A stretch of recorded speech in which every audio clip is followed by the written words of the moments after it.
దేవుని దగ్గర పెట్టే ప్రసాదం అపవిత్రం చేసే విధంగా ఎనిమల్ ఫ్యాట్ కూడా వాడారని, ఏది ఘీకి బదులు.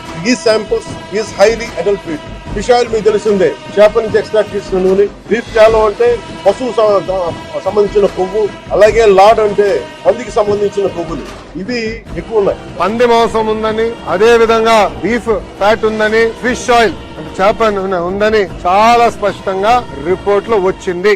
నెయ్యిలో జంతువుల కొవ్వు శాతం తక్కువ ఉందని చెప్పి ఎన్డీడీఏ ప్రస్తావించింది. ఎలాంటి జంతువుల కొవ్వు లేదని ఐసీఏఆర్ ఎన్డీఆర్ఐ నివేదిక ఇచ్చింది.